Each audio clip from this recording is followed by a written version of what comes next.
I've never bragged about my 400,000 a month salary. Anton and I had been dating for a year and decided to get married. He invited me to meet his family. I decided to make a joke by playing the role of a poor village simpleton, but I didn't even have time to visit their apartment. How? Before continuing, subscribe to the channel and leave any comment. Your support helps us grow the channel and share even more stories with you. Enjoy listening. I stood in front of the mirror in the hallway and critically assessed my image. I swapped my 3,000 ruble jeans for cheap ones from the mass market, and my expensive jacket for a Savita down jacket, which I bought especially for this performance. I even swapped my handbag for a worn fabric one I found in my mother's closet.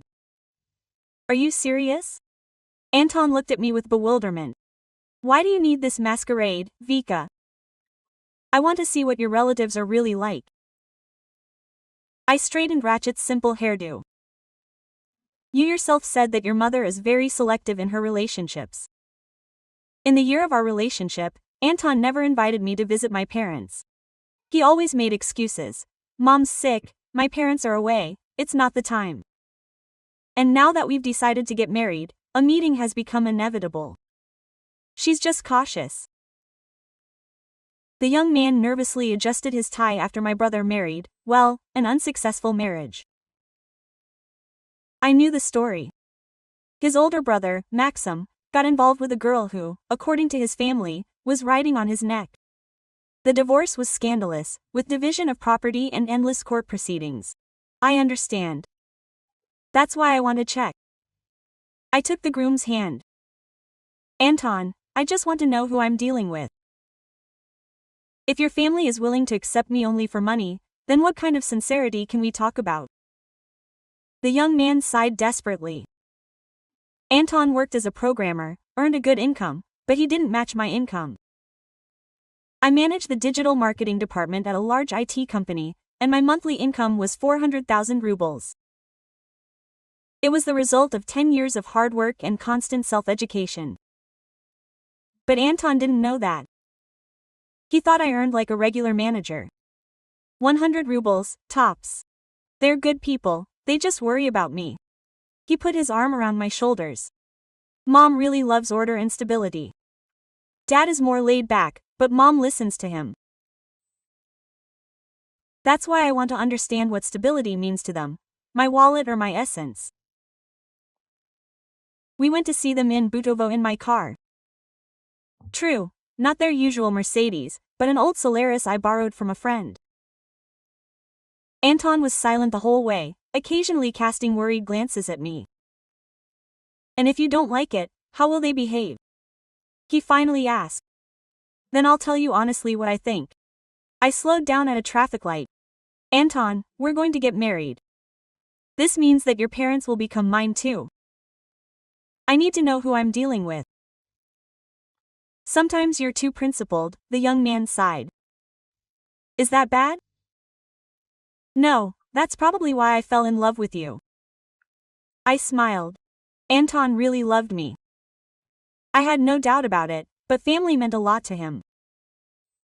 I understood that if his parents didn't accept me, our relationship would be in jeopardy. That's why I came up with this little performance, to test everyone and dot the I's. We parked near a typical 9-story building. Anton nervously adjusted his clothes and looked at me. Quote, maybe you should come with you after all? He tried one last time. Too late.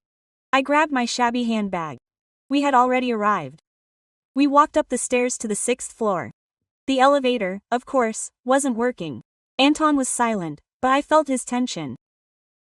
On the landing, he got his keys, but a woman of about 50, neatly coiffed and wearing a casual, but clearly expensive, suit, opened the door before him. Quote, Antosha.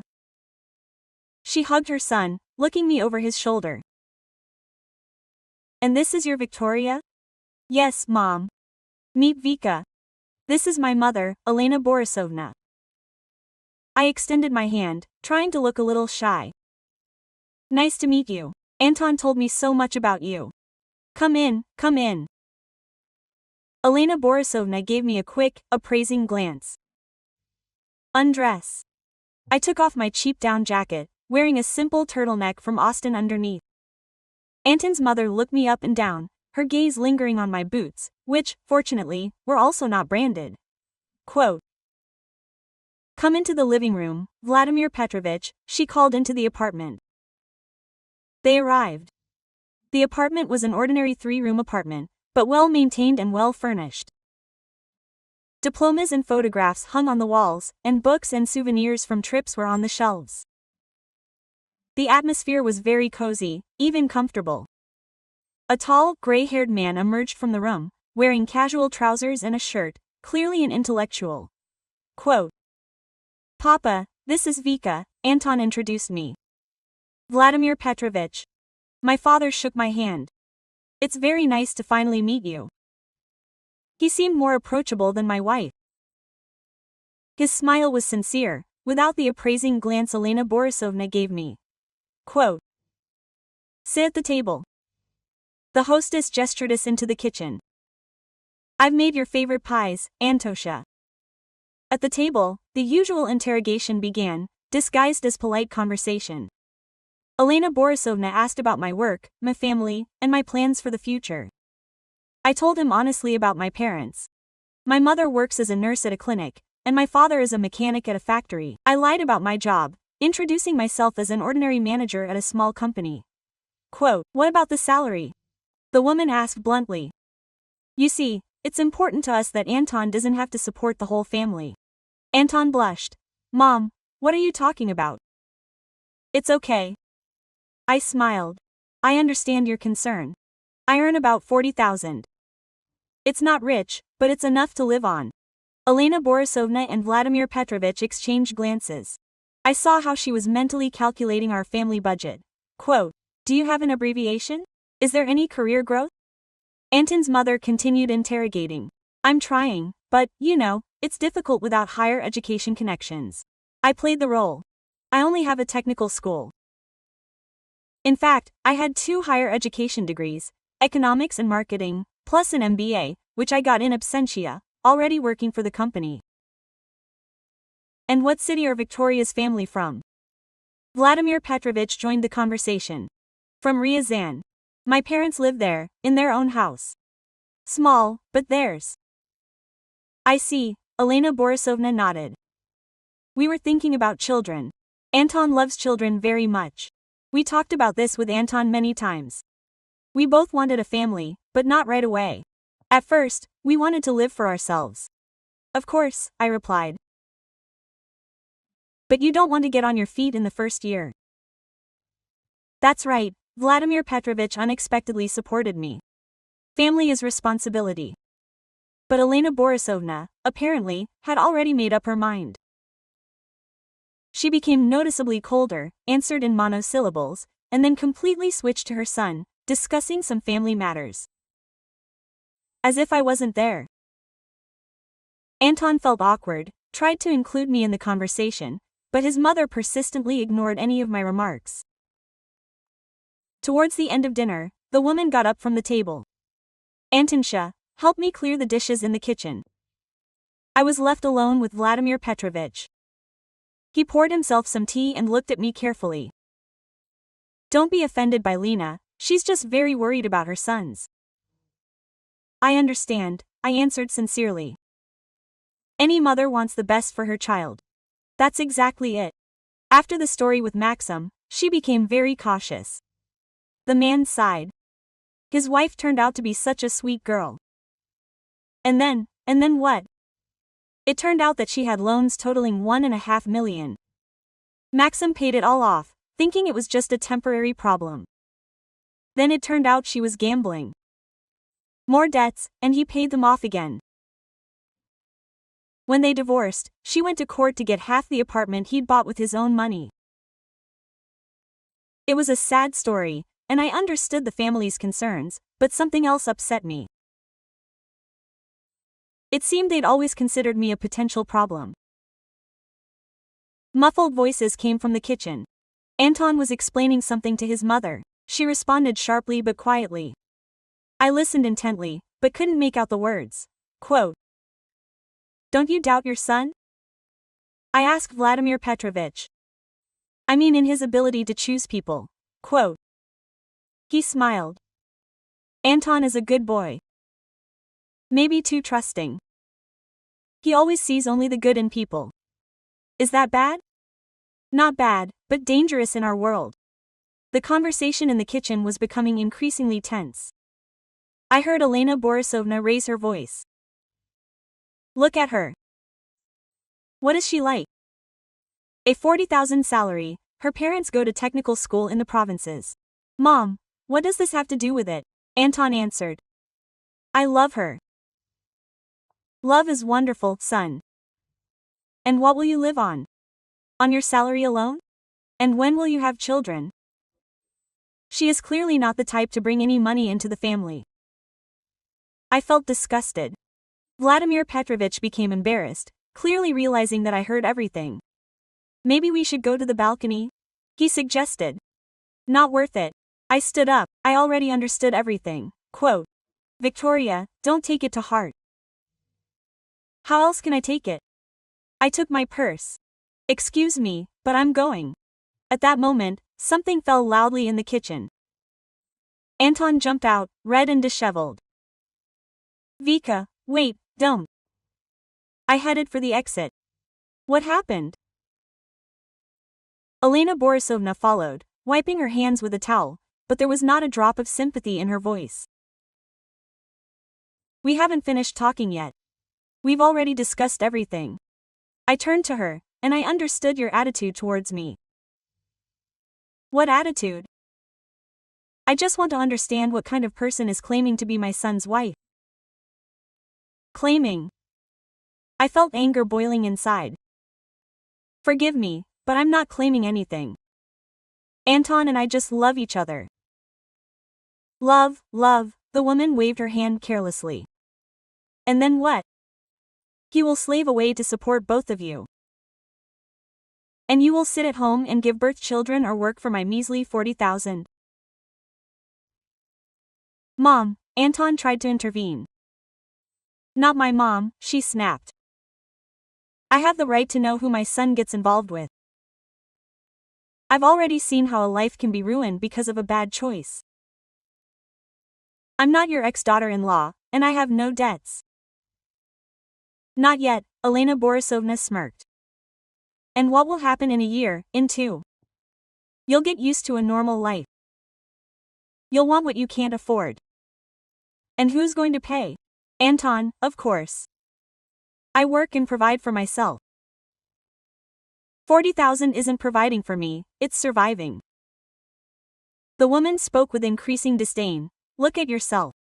Your clothes are from the market, your handbag is such that you'd be embarrassed to ride the subway with it. You understand that my son is used to a different level. Quote. I saw Anton rushing between us, blushing, opening his mouth, but still saying nothing in my defense. What level? I asked. To normal, Elena Borisovna blurted out. When there's money in the house, when you don't have to count every penny, when you can afford quality things, vacations, education for the children. And you think I can't give you that? What can you give me? Quote. She looked me straight in the eyes. Honestly, tell me, what's there besides the problems and having to support another person? I waited for Anton to intervene, to say something in my defense, but he just nervously twiddled his fingers and muttered. Mom, that's enough, please, let's calm down. Nothing is calm, his mother raised her voice. Remember, darling, I won't let him repeat his brother's mistake. Do you know what I did? Quote. A deep breath, feeling my patience finally snap. Let's be honest. Do you think I'm a poor village idiot who wants to catch your precious son in her net? Isn't that right? Quote. Elena Borisovna crossed her arms over her chest. Technical school salary, 40,000, parents are simple workers. What can you give my son except a burden? Mom, stop, Anton finally spoke up, but it sounded more like a plea than a defense. I won't stop, she waved him off. Let her explain to me how she plans to help the family, or if she's just thinking of taking. What if I say I don't plan to take anything? I looked her straight in the eyes. What if I have my own apartment, my own car, my own savings? Elena Borisovna snorted at 40,000 a month. Are you out of your mind? Or do you think I'm a fool? You could only rent a one-room apartment somewhere in Lyubertsy with that money. Maybe I save every penny. I saved, the woman mimicked. How old are you? 28. Even if you saved half your salary from the age of 18, what would you save up for? A used car, tops. I looked at Anton, expecting him to finally come to my defense. But he only hesitated and mumbled something unintelligible about everyone calming down. And anyway, his mother continued the attack. What kind of apartment can a girl with that salary have? A 30-year mortgage. And who's going to pay it? I wonder. Mom, please. Anton looked completely confused. Let's not do this. How will we? Son, open your eyes. She's clearly planning to parasitize on you. First the wedding is at your expense, then a bigger apartment, then the kids, and then she sits at home while you slave away. That's not true, I couldn't take it anymore. I've never been a parasite. And what were you? Elena Borisovna asked sarcastically. A successful businesswoman or maybe an oligarch. Vladimir Petrovich tried to reason with his wife. Lena, you're going too far. And you shut up, she snapped. One son had already stepped on this rake. Enough. I could see that Anton was uncomfortable. Quote, but he still couldn't find the courage to defend me. He was torn between his desire to support me and his fear of his mother, and that hurt the most. You know what, Elena Borisovna? I said as calmly as possible. Let's test your theories. What if I told you that I earn not 40,000, but 10 times more? What? The woman was taken aback for a second, but then laughed. Well, of course, 400,000 a month. And you probably work as a top manager at Gazprom? No, not at Gazprom, at an IT company. I manage the digital marketing department. Yeah. And your car isn't a 10-year-old Solaris, but a Mercedes, and you don't rent an apartment. A one-room apartment, but your own apartment in the center. You really do have a Mercedes, and you also have an apartment in Kamenivniki. Anton stared at me like I was a ghost. Elena Borisovna was also momentarily confused, but quickly pulled herself together. Very funny. So what? An isostin suit is your way of disguising yourself as a simpleton. You've watched too many TV series. Exactly. I took my phone out of my purse. What proof do you need? A bank statement, work chats? Or maybe photos of my real apartment? Silence fell in the hallway. Vladimir Petrovich's eyes widened. Anton opened his mouth, but still said nothing. Quote, it can't be, Elena Borisovna finally muttered, but her voice was already tinged with doubt. I pulled my work business card out of my purse and handed it to Elena Borisovna. Quote, here. Victoria Morozova, head of digital marketing. You can Google our company and see how much people in my position earn. The woman took the card, read it, and turned pale. Vladimir Petrovich glanced over her shoulder. Quote, this is a serious company, he muttered. Very serious, I confirmed. And yes, I really do earn 400,000 a month. Plus bonuses. I have a Mercedes. I own an apartment in Kamenivniki, mortgage-free. But why? Anton began. But I interrupted him. Why did I lie to find out who I was dealing with? And you know what? I got it. Vika, what are you doing, Anton? Irritation crept into my voice. An hour ago, you listened to your mother calling me a parasite and a freeloader, insulting my parents, me. And what did you do? Timidly begging her to stop. I tried. You didn't try, you were a coward. Instead of protecting the woman who was supposed to be your wife, you hid behind your mother's skirt. Elena Borisovna tried to intervene. Quote, listen, if you really, and you're silent. I cut her off abruptly. We'll talk to you separately too, but first I'll finish with your son. Anton stood there, red in the face, his eyes downcast. I know what upset me most, I continued.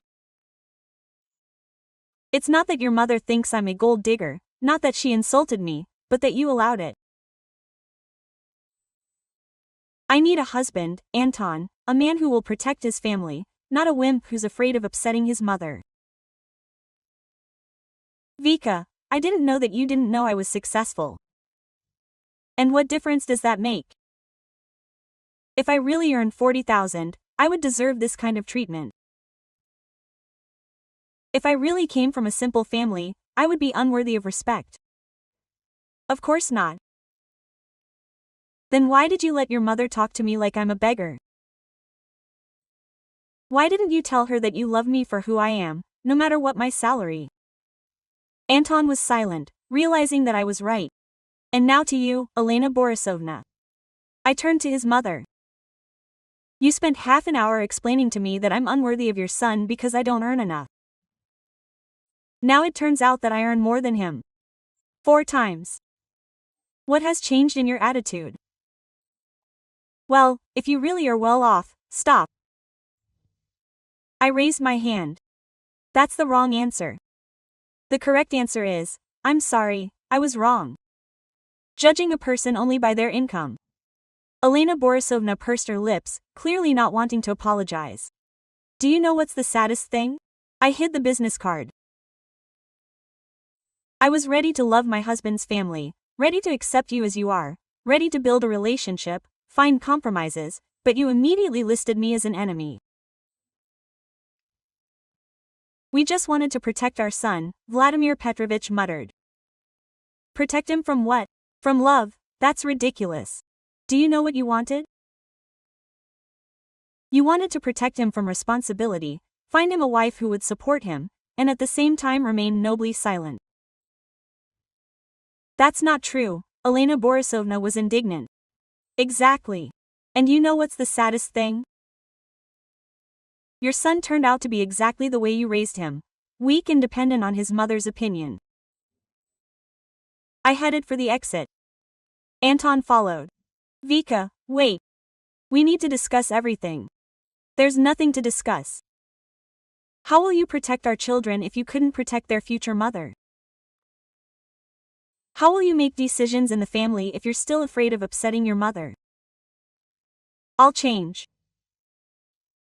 Anton, you're a good man, but I need a partner, not a child to raise. I'm 30 years old. I'm an accomplished woman, and I'm not going to compete with your mother for the right in your life. I stepped out onto the landing and turned around. And to you, Elena Borisovna, I wish you to find a wife for your son who meets your criteria. I'm just afraid that such a woman will quickly put you in your place, because successful people don't tolerate rudeness, even from their mother-in-law. As I walked down the stairs, I felt a strange mixture of sadness and relief. It was a shame to part with Anton. I truly loved him. But it would be an even greater shame to spend my life with a man who isn't ready to fight for me. Outside, I took out my phone and wrote to my friend, "Thanks for the car. I'll return it tomorrow. There will be no wedding." Then she took off the cheap hair tie and shook her head. Tomorrow I will return to my real life, successful, independent, with my head held high and with the understanding that I deserve a man who will value me not for money, but for who I am, and who will not be afraid to defend it. Justice triumphed not in the fact that I humiliated the snobs, but in the fact that I did not allow them to break me. And that is the most important victory.